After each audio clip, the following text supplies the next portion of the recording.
Hello, everyone, and welcome back to the Limitless Potential Show. Today, we have another exciting and amazing individual coming your way, the one and only Sanford Jessop. And today, we're going to be discussing how to leverage self-acceptance to have the best year of your life, which we're going to dive into because Sanford here actually made 2020 the best year of his life. And we're going to explain a little bit why. Because most people, not so much the best year. So I'd love to just start with introducing you to our beautiful community, Sanford. So would you mind letting people know who you are, where you're from, and what you're passionate about? Let's start with that. I'm Sanford, I guess. Sanford Jessop. I come from a culture, I guess, if you want to call it a culture, a religion, a cult, whatever you want to call it. I call it a cult. I grew up, it was quite a pleasant childhood. We grew our own fruits and vegetables. We had a variety of fruit trees, had a small vineyard. We canned, we bottled everything ourselves, stored it.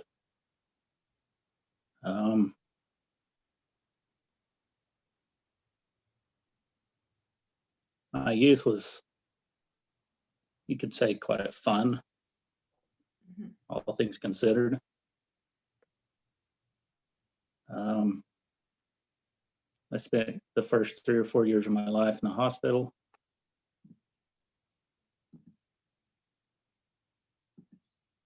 My teenage years, 8-ish, when it's time to be baptized in the church, I remember not wanting to be. Not wanting to so-called hold the priesthood.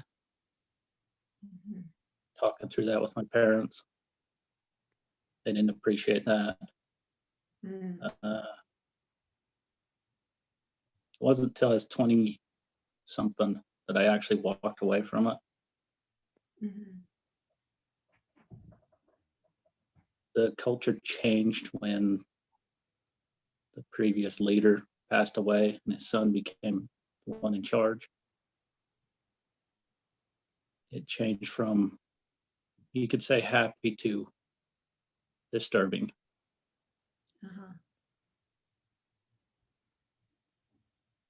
Towards the end there, he had us dressing, the whole religion all dressed a certain way. That's the way it was. Towards the end, he had us eating specific foods you do and don't eat. Communication, touching each other, so to speak, hugs was a no.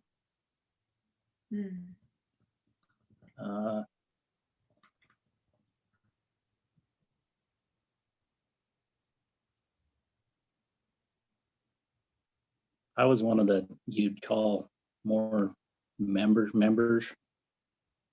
the elite, I guess you could call it. Yeah. They had what they called the United Order, which separated people that wasn't so-called worthy to be a part of it. I was in, a couple of my brothers were in, my mothers were in. It's another point. I grew up with 3 mothers in the home. 2 of them were sisters, the other one was related, obviously. The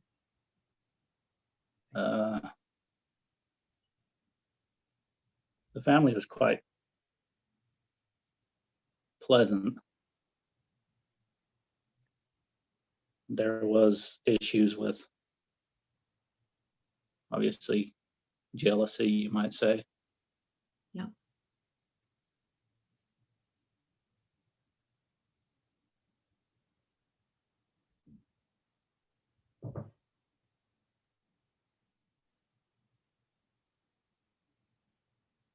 In one of those United Order meetings, I didn't agree with what was being said.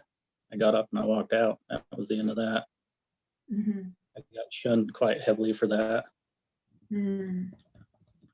I got put down for that. Mm-hmm. 2020 came along. 2019 came along, actually. That's what started it all. That's when I met you. Mm-hmm. 2020, I broke. I snapped, you could say. And that's when everything kind of fell apart for me.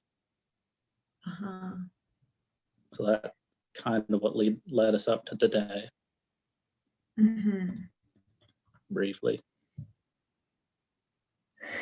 Well put. So quite the journey. So for those, I know Alexandria is just asking for you to let us know what was the name of the cult to give people a little bit more perspective about what you just shared then. The Fundamentalist Church, FLDS. Yeah. And this was based in Utah? Yes, they're an offshoot of the LDS. Mm-hmm. Mm-hmm. And so what you experienced, because I've had the absolute honor of being able to work with you on an individual level and get to really dive into your journey and your experience. And oh my gosh, we'd have to sit here at least for a week constantly, like with you explaining like the ins and outs of what that was all about. And the way that I've looked at what you've shared and coming from the unique background that you have, it's like, to me, from my, limited, sheltered kind of, mindset away from their work cults and are cults like that in operation. To me, from what you've shared, it seemed like it was just the extreme end of what we do in humanity, which is to try and fit in, to try and be a part of a culture, right? I like how you called it the culture, right? And we want to belong, and we want to have connection, and we want to fit in, we want to be accepted and approved of, and ultimately loved, ideally, right? And from what you just shared, having to follow the rules so strictly, of this prophet or this leader, and to, sacrifice your individuality, to wear the same clothes, to eat what you got to eat, to not have any physical connection, like you can't hug someone, and I know that you have mentioned in our time together as well that you had to smile all the time. It was like you had to be in a positive emotional state. Yeah. What did you just say? Huh? Supposed to have smiled all the time. Supposed to have smiled all the time. The little rebel in you, right? Your individuality coming out. And, I feel like we don't have enough time, like I said, to go into the depths of what you've experienced, but I just want to highlight for people, this is an extreme upbringing that you've been a part of, that being very sheltered from the external world. And some of the pieces that really hit me in the heart with what you have shared is that you weren't even able to learn about history, about world history, about studying the things that you want to study, about seeing what the world is about, even watching movies. I think I've sent you a couple of movies that, like, from my childhood, that I'm like, you have to watch this to catch up, on a childhood of, people outside of the community that you've been a part of. And I'd really love for you to just touch on a piece of that, because for you to go against the grain, for you to say no to what was being dictated to you, for you to be in that position you just shared where you were ostracized, you were criticized, you were judged, you were shunned, that is the scariest thing for human beings to do, let alone come from a culture or a cult that you have, which is, if you go against that, you're cut off from your family, you're cut off from your whole way of being. You had to start from absolute scratch without you know, without anything to your name, you know, but you did have, you know, all the skills that you did learn and acquire during that period of time. But would you mind just sharing a little piece with everybody about what that looked like and how far you've come, like in terms of the time when you decided it wasn't for you and you had the courage to break out of something that wasn't aligned to you and didn't feel right, to you know, where you are today, and you know, I mean, how many books you read right now, and kind of what that little part of your journey has looked like, where you were and now where you are, and what you've created for yourself. Sure. First, school as a child was a private school. They had the standard curriculum in it till I was in 5th grade. Then everything after that was the curriculum that the prophet had built. It was all his, what should be taught. As far as when I walked away, I made the choice in, I don't know, I don't remember that date now, that I was going to walk away. Yeah. And so I started putting pieces together to do that. It's had its ups and its downs. Yep. People not, the people you lived with, people you work with, was all from that culture.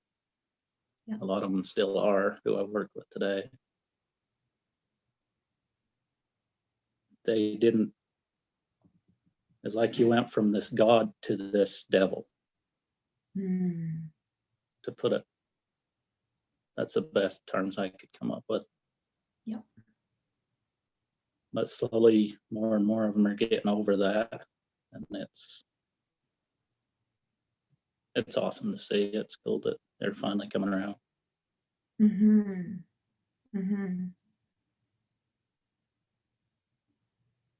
You asked another part of that question. I'm not remembering right now. Yeah, well, let's dive into what you just shared then a little bit, because one of the greatest gifts I see in you, Sanford, is this tremendous ability to notice other human beings and to really see what's going on for them and resonate with where they've been, where they're at, and their emotion connected to that as well. And I just see you as such a wonderful leader in that regard, in terms of being able to kind of take those who you're further down the timeline of kind of under your wing, and to really support them in a process, or just the opening of their own minds, the opening of their own decisions and their own authenticity, you know, to make the decisions that most resonate with them, to kind of take them under the wing and just give them that support, that understanding, that acceptance, that kind of shining light that hey, there's life outside of this realm. And yeah, I'm very grateful and honored to be connected with someone such as yourself, with your own unique experience and how you bring your heart and your soul to really seeing what's going on for others and leading them in this kind of reluctant hero kind of way, is how I'd kind of look at that.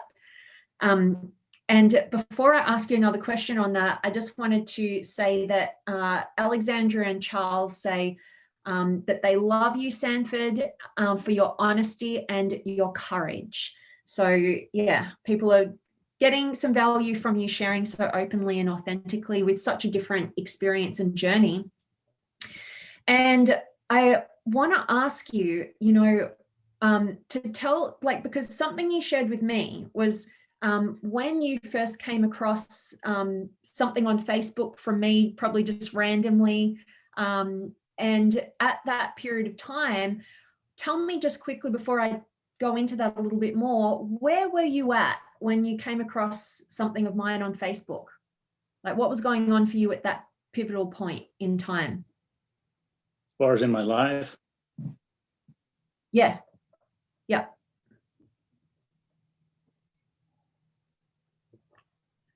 I'm not 100% sure of that. I do know that the video that I saw of you was talking about staying stuck. Uh-huh. Yep.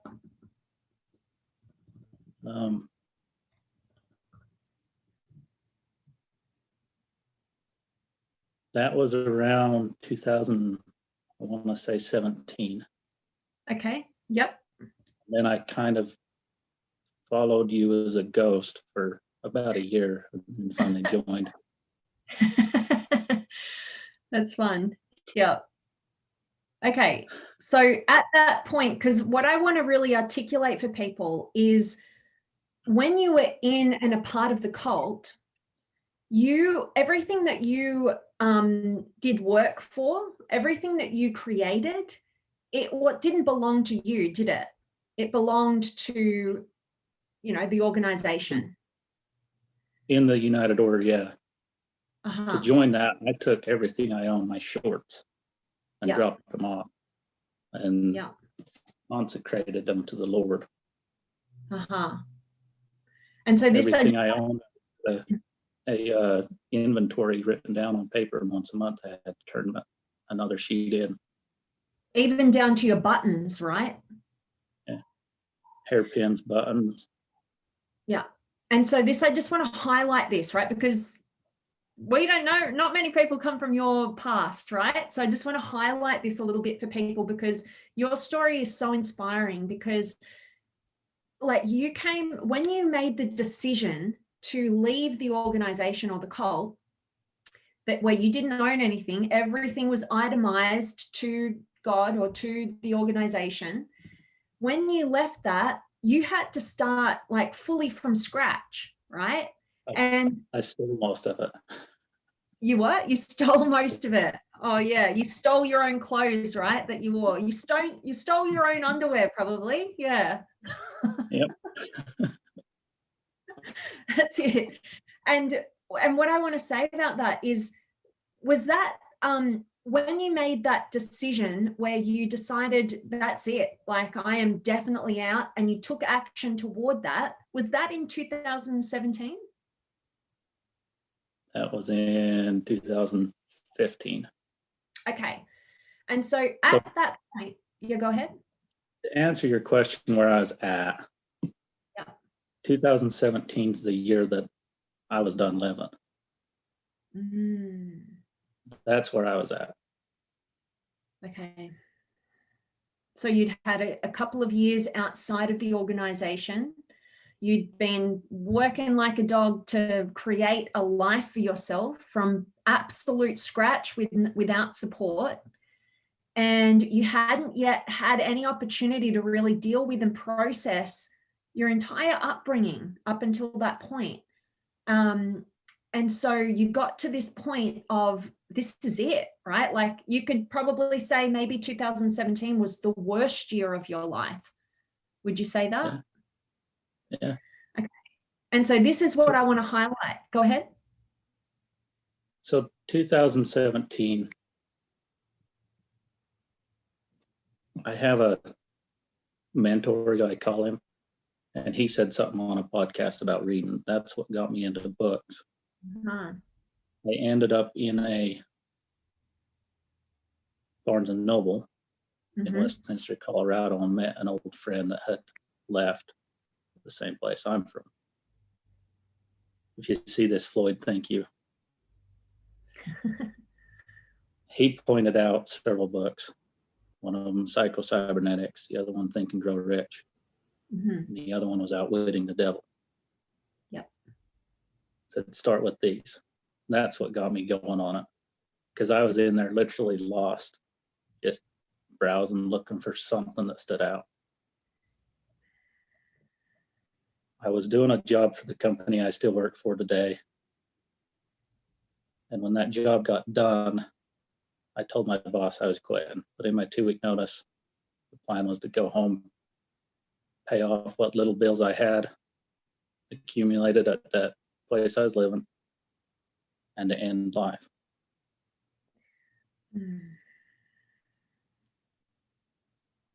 So that's where I was. what went through my head wasn't my boss Mm. when I was getting ready to do it. He had reached out to me in more than one way.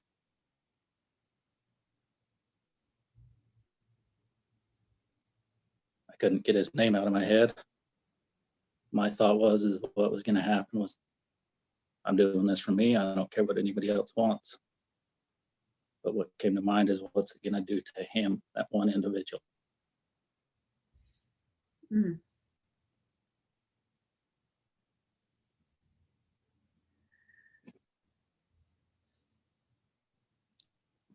I didn't do it.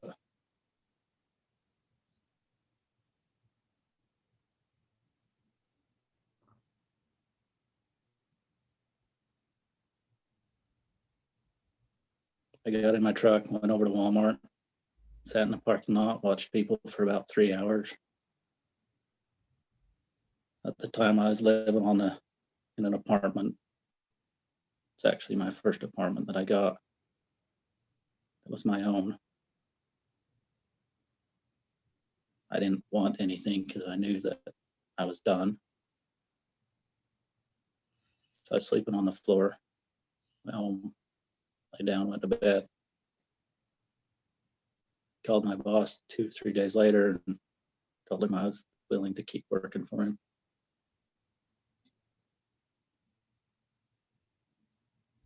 Anyway, that's where I was at.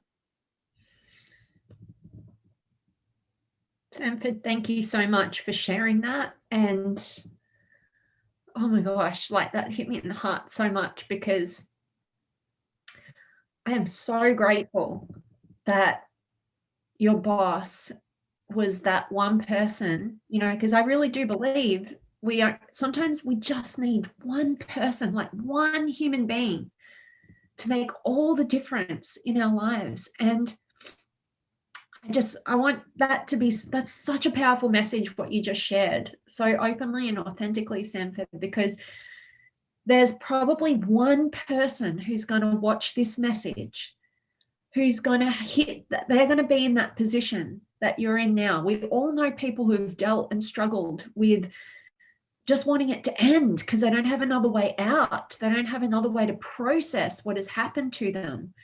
And for you to have that one person in your life who brought you back from the brink, I am so grateful. And I know everybody in our Limitless Potential community, I know you, who have gotten to go deep with you every single couple of weeks in our calls, who get to hear from you and get to be your friend, and like I always say, I consider you family, right? Like that is, we're all so grateful, and it takes a hell of a lot of courage to deal with our challenges, to deal with the pain, instead of just saying there's no way out and getting to that point of cutting off all opportunities for something to change and something to get better. And what I want people to see from what you're sharing as well is that you made a choice to take 100% responsibility for your life and your fulfillment.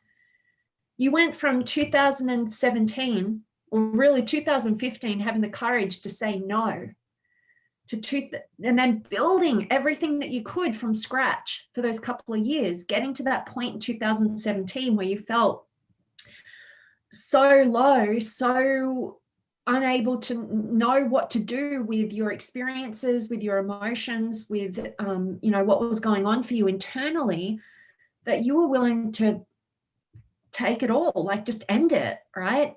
And to have that one person in your life who gave you, what, we'll do more for others than we'll do for ourselves oftentimes, right? That's why having somebody in our life can make that shift and that change. And going from that to the journey that you've been on with how many books are you up to right now? Somewhere around 400. 400 books you've read, particularly on personal development, isn't it? Most of them, yeah. So you decided that you were going to take responsibility. You weren't going to hurt people who are going to be left behind if you took yourself out. And you're going to take responsibility for your own personal fulfillment, reading over 400 books up until this point.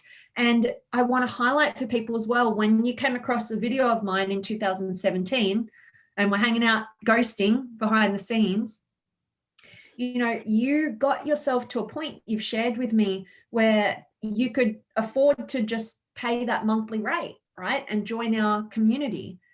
And you then built that up over time to us being able to dive in and do one-on-one coaching. And I would love for you to share with people, let's give the stark contrast right now from 2017, the story of getting to that so close to the end, to what you shared with our community just last month about 2020 ending up being the best year of your life. So I'd love for you to share with people, like, what has that journey been for you? How did you go from the worst year of your life, wanting to end it all in 2017, to making 2020 the best year of your life? Why was that the best year of your life? There's a lot of reasons, actually. Maybe it was the coronavirus that pushed me over. It brought back a lot of memories from where I'm from, as far as the stipulations, the mask requirement, the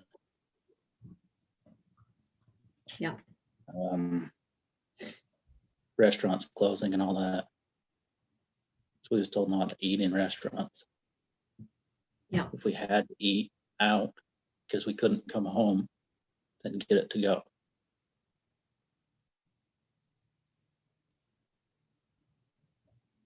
So it's probably that kind of pushed me into it. Some of that past was bubbling up, and that's what I was talking about. 2020, I kind of snapped in one of our calls. Yeah.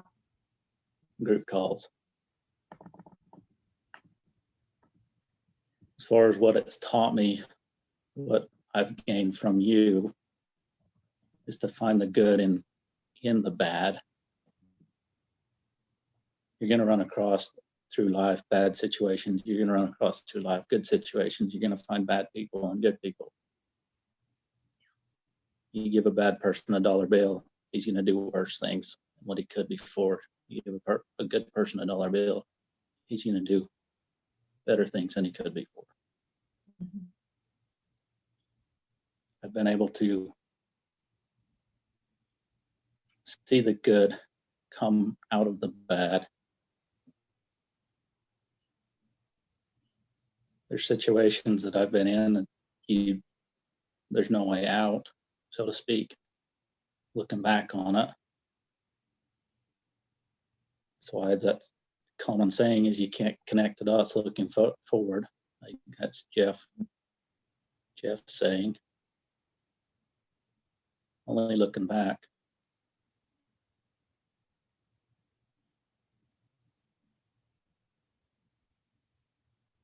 There's something to be learned, something to better yourself from,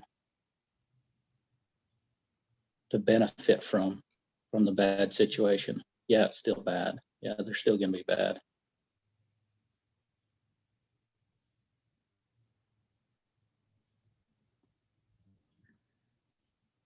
To find what we need to fix, we have to go to dark places we don't want to go. And of all people, you probably know that.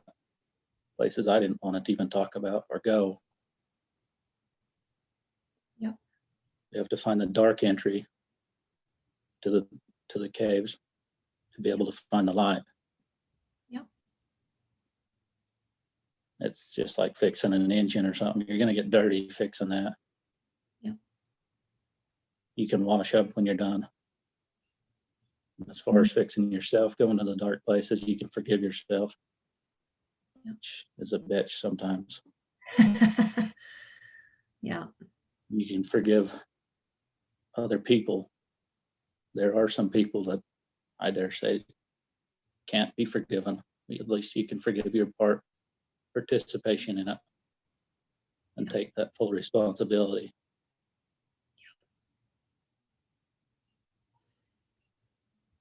So the forgiving myself, the forgiving the other person is the same as washing my hands at the end of the day. Yeah. I washed it clean. Mm.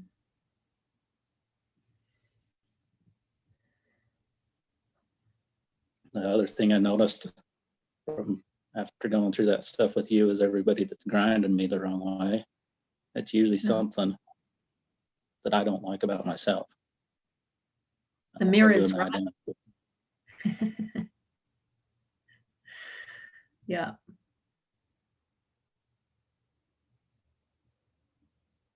Another thing is just stand up for who you are, stand up for yourself.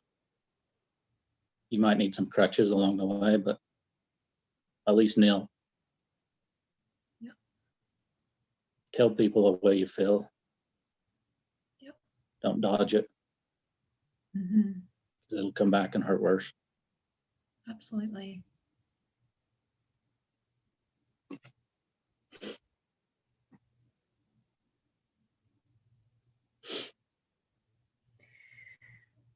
One thing I really want to, oh, go ahead. Okay. One thing I really want to just take a moment to acknowledge you on, Sanford, is that you know the work that we do, and it, like you just mentioned, we go into the darkest places that you want to, like, every part of our humanness wants us to just avoid and just kind of shut under the shutters and pretend's not there. And you have had like such amazing courage. Like, you know, like I like challenging people.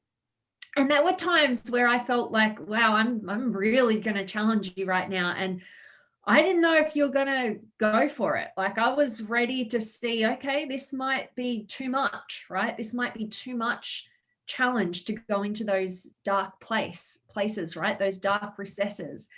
And every single time, you know, you just surprised me with your level of courage to go, oh, like the most painful thing that we could go into and, you know, rewrite, right? Because the whole purpose is fix the car using your analogy. You're going to get dirty, but who cares? You're not losing an arm, right? You get to wash up later. And now you get to drive a vehicle that takes you way better places, right?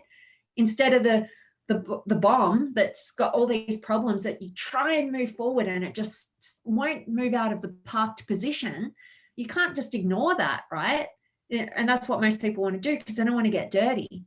But you've got to go through and do the work, like you said, go into the darkness and wash up afterwards and benefit from how much further your vehicle can go towards your potential. And that's what I have seen with you. And I'd love for you to share with people, because that's such a common theme. Like, what advice would you give to somebody who knew their car needs some work, right? But they're terrified of going there and that they just want to try and be all positive, right? And just keep smiling, right? Instead of going into that and taking responsibility for that. Like, what advice would you give people who are like, they know they need to do it, but they're terrified? Stop accommodating others. Accommodate yourself first. Yeah. In is the only way out. Mm-hmm. As far as courage to do it, it's going to have to be gained themselves. People won't do it unless there's a big enough pain. Yeah. You won't move your finger from the door if the door hasn't hit it yet. Yeah. And this is why I say that sometimes resilience can be people's biggest Achilles heel. They can be so resilient that it has to take an extreme level of pain, like you articulated in 2017 for you. You know, that's the level of pain a lot of people have to get to. So what are the benefits of having the courage to rip the Band-Aid off and go where you don't want to go and kind of go against that, you know, desire to just keep yourself in a comfort zone? What are the benefits of doing that? Like, what have you found has been the major benefit of being able to have the courage to do that? If you do that, you'll realize that the second you actually start living for yourself rather than letting someone else live your life, which is literally what I did my first decade plus. Yeah. Then you'll realize that people actually enjoy being around you more. Yeah. They want your presence more. Mm-hmm. Because like attracts like. Yeah. As far as courage to do it,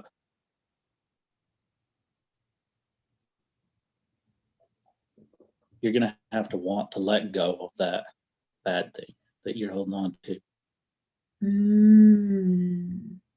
That's a thing that I struggled with pretty hard, is wanting to let it go. You just made such an amazing point for people there, Sanford, because people think originally the thing that's, they're holding on to, that they feel like it's a painful thing creating their problems, but they're not honest with themselves about not wanting to let it go. And what is the reason you don't want to let it go? Like, for instance, in your scenario, it's like there were other terrible people doing terrible things that, most of us would probably say, yeah, they do not deserve forgiveness, right? And it's not that we have to forgive everybody in our lives, but you mentioned it earlier when we spoke about this. It's about the self-forgiveness for your part. It's about the compassion. It's about the desire to create a better existence for yourself, because we all know the saying, from Nelson Mandela, it's like drinking the poison and expecting your enemy to die, right? Like, so instead of holding on to the pain because you don't want to let them off the hook, that might be like what it feels like, you realize that you are wasting your own life. You're the one suffering. You're the one being poisoned by not letting go of that past experience that you may or may not have even been in control of for a lot of people, right? And so that is so, so powerful to know that you want to let it go. And the point I want to make here as well is that you and I worked on self-acceptance, right? That was what we decided was the biggest underpinning to get to a place where you're accepting yourself. But you kept sharing that in order to accept yourself, you had to accept where you came from, right? That was the biggest thing that was limiting you from total self-acceptance. And this is the piece why people don't want to let it go, because our past, we make our identity from.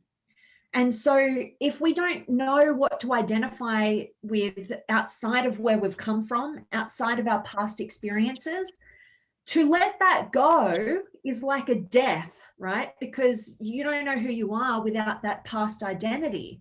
And so that's why it can be so scary to let go, right? But you're going to lose the fingernails as and so basically what you've been through, and you're such a great example of, is being able to have the courage to go back in time to re-look at the past, the experiences, the people, to see it in a different light from you as the adult that you are today.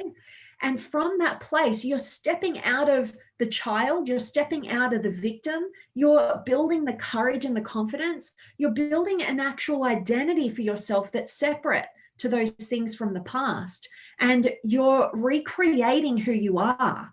And so from that place, now you can let go, and it's always a spiraling up. There's going to be times where things come back up, and that's okay, right? That's just okay, next level, right? It's like a never ending, computer game or whatever. It's like there's always another level. But getting to that place where you are constantly, okay, something comes up, this is a new opportunity to stand in the identity that I designed, right? That I'm proud of myself for. And that in those opportunities where things trigger you again, it's just an opportunity to re-establish who you are, build more and more confidence and courage for the person that you choose to be. And that process allows you to let go at higher and higher levels. So the first step is the hardest. And you went through lots of challenges, you know, to be able to get there. And you're going to continue to evolve and grow. And one of the things that I also see, which is so enlivening to my soul for you, is the more you grow you, right, the more you're able to actually help and contribute to others. And I know that's such a big driving force for you. And it doesn't have to be any longer, oh, I won't take my own life because I don't want to hurt others. Now it's transitioned to a very empowering, I'm going to continue to grow myself. I'm going to continue to go into the darker places, find them all out, shine a light in them, because by doing so, I create an identity that I'm proud of, and I get to contribute and make a meaningful difference in the lives of others. And I know you're on that journey, and I'm so proud of you, and I'm so grateful to be, you know, any little part of your journey, you know, and to be just getting to bear witness to all of your growth and your heart and your opening to everybody in our community. And that's why I wanted to put you out in the public sphere a little bit, because I felt a little guilty hiding you away and ghosting out in the background. Love it. Awesome. Anything else that you wanted to touch on with that? As far as my 2020 being the best year, it's probably the self-acceptance, the drama triangle you took me through. That's probably the biggest thing. So tell everybody a little piece about the drama triangle and how that kind of worked for you.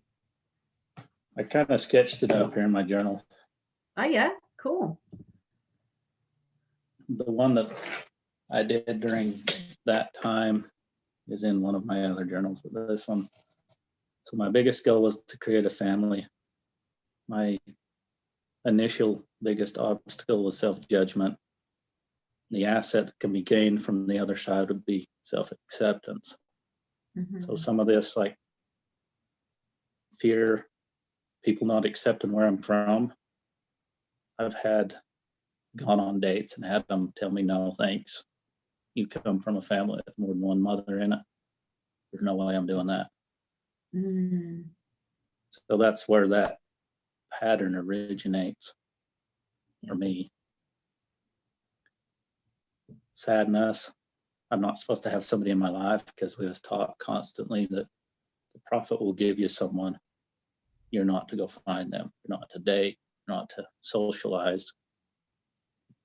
If you're worthy of a wife, you'll be given a wife. Anger, dating is the sin. So it's a pattern that kept coming up for me. Sitting at a date or something is I'm not supposed to be here. Somebody's going to see me. Somebody's going to call me in. Some of the same old bullshit that if I would have stopped in the moment and thought about it, I'm out. I don't care if somebody calls me in.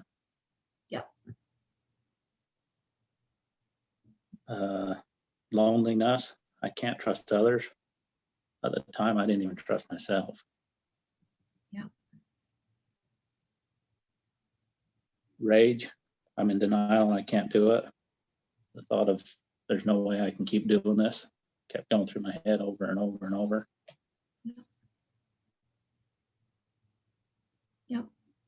So you had me go over this every day. I actually still do that every day. Good. And say I accept my fear. I acknowledge the thought I'm not supposed to have anybody in my life. I accept my fear. I acknowledge the thought I'm not supposed to have anybody in my life. I can't say it right now.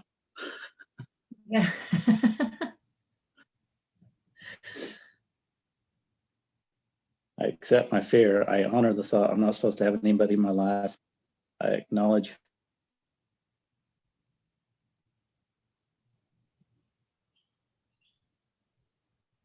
I didn't write it all down, did I? So another component to that. I'll just let people know that's awesome. And I love what you just shared then. And it's such a good reflection too, because that was pinpointing before we started one-on-one coaching, right? That's something that I do with clients is we identify your biggest limiting patterns, and every pattern, like Sanford just shared, there's an emotion, there's a thought connected to the emotion, and there's an action or inaction connected to the emotion and the thought, right? So there are these major patterns that are limiting you, preventing you from the thing that you want most, which for you, it was actually getting to self-acceptance so that you can ultimately create the family and the vision that you have. But you can't create that without first having that self-acceptance, because if you're in total judgment of yourself, all those things come up, right? All those patterns come up. And so I want to let people know that that's something I do in one-on-one coaching, but also in the masterclasses. So that's called the breakthrough model. So for those of you out there who want to identify your biggest patterns, you can join us in the academy or one-on-one coaching. That's one of the first things that we do. But that's such an awesome check-in point, Sanford. And I love that you've continued the process of building awareness and acceptance around those different thought patterns, those different emotions, and those different actions, so that now you put yourself in the conscious position to choose differently, or notice when that comes up, and then you can put a stop to it and shift it into something more empowering, or laugh at it is also a good way out too, right? To no longer identify with it. That's awesome. I appreciate you sharing that. So I know I could talk to you all day, as you know. We're coming up to the hour mark. And I do want to just ask you a couple more questions, and also just jump into the chat and see what people have said.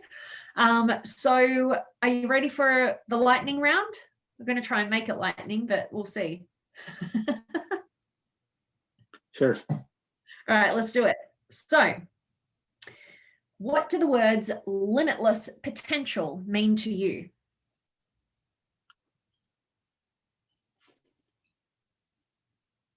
What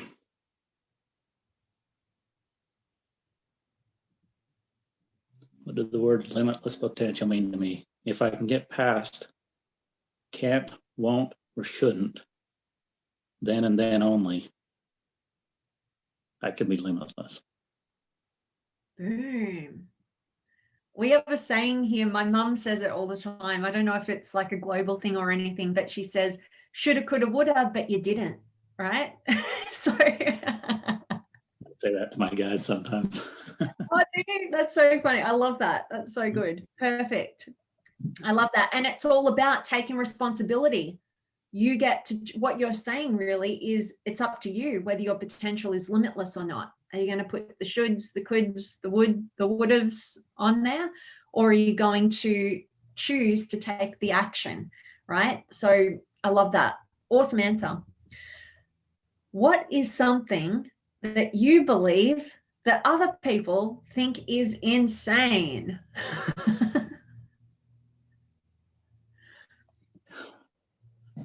I'm going to throw a twist to that. Okay. Food. What is that? Food. Food. Okay. I'm the guy that likes to put, you might say, weird things together and enjoy them, like fruit and mustard or fruit and mayonnaise. Oh. It's delicious. But somebody had to build the taco. Somebody had to build the pizza by mixing things together. There you go. So what's the enjoy weirdest? your rocky road with ketchup and mustard. Oh, okay. That just sounds something It's delicious, like trust me.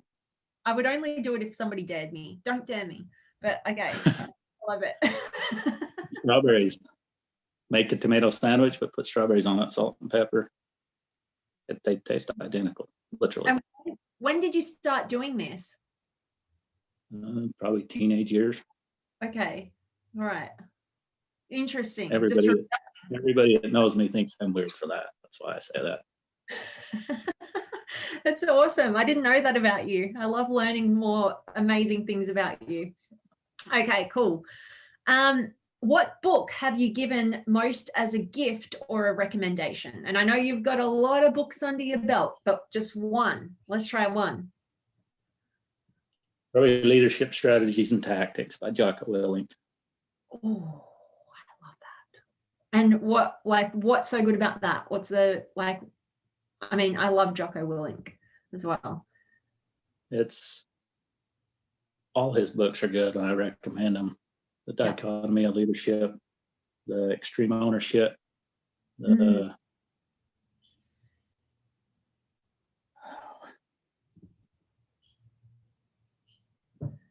he has a third one.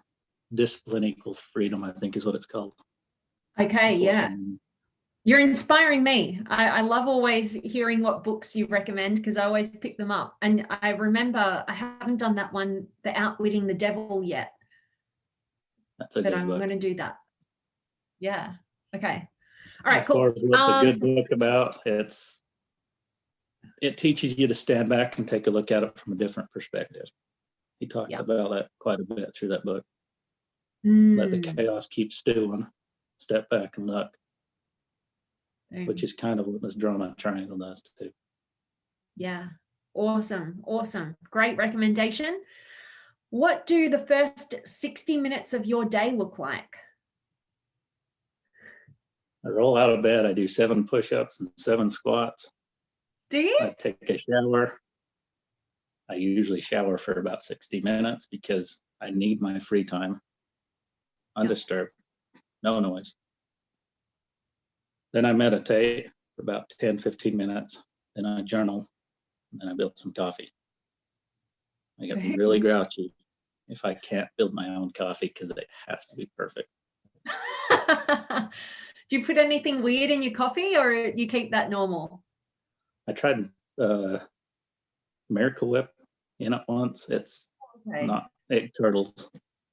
Okay, we won't do that one. Just a little ketchup on the side or something. I love it. You're so good. All right. I'd actually love to start a sandwich shop. You should, like a weird sandwich shop. Fruits and meat. Fruits and meat. Fruit and meat sandwiches. I love it. This is so good. I can't wait till we meet in the flesh and I'll get you to make me a sandwich. All right, love it. So good. All right, and do you have a quote that you live by or you think about often? Nothing's good nor bad, but thinking makes it so. Boom. Yeah, that's a powerful one. Yeah, totally. Love it. And very much in alignment with a lot, like finding those patterns, right? Those patterns of thought connected to the emotions and your actions. Boom. What have you changed your mind about in the last few years and why? Religion. I always said that I wouldn't allow my kids to go to church. I'll let them go to church. I'll go with them. I won't let them go alone. If they need to taste that because they're curious, let them taste it. I love that about you, Sanford, because it highlights the developmental curve, right? Like or Stephen Covey's process of being codependent, right? Coming from where you've been born into a religion, you're going to be codependent with that. Through your journey of independence, like no way, right? Like I'm independent from that. I'm going to create my own life from that.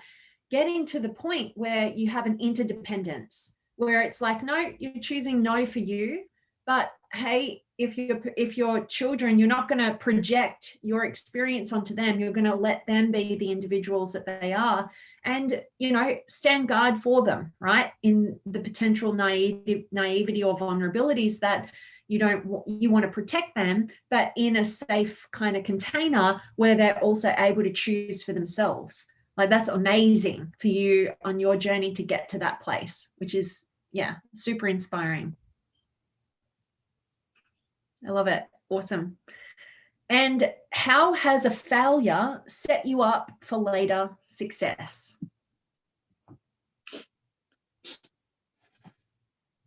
Failure is one step closer to winning. So,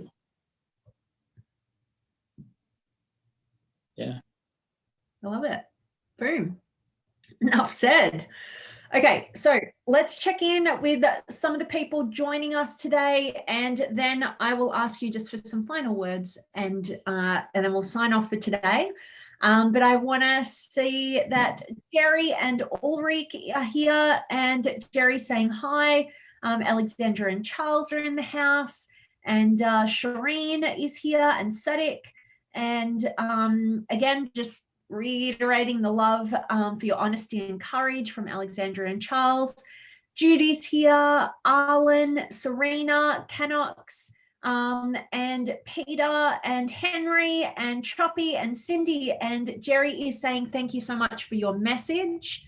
Yeah, so much love for you and appreciation for the courage that you've had to share such depth with us today. Amazing. Dorothy's here as well, and Sparky, and Alexandria says finding yourself is a beautiful thing. That's absolutely true. Yep. And Jazz is here, and Jon and Andre and Sanjeev, and Alexandria said it's a great analogy with the car. Absolutely. That was an awesome analogy. We love our analogies. And Jerry says to go down where the sun doesn't shine and discover yourself through authenticity is your foundation and gratefulness. Thanks for this awesome message. I can relate. So sending love to you, Jerry. Thanks for that beautiful comment. And Vero Ari, I'm always butchering names, but Flora is here as well, and Ralph, glad to be back as well, and Joshua, and Alexandra said, weird is good. That could be the title of your sandwich shop. I love it. And Judy says, thank you so much for sharing. Alexandra says, yay for coffee. And we've got Lucky, and Tammy says, this was great. So that's awesome. And Dr. Frank from Norway is here as well.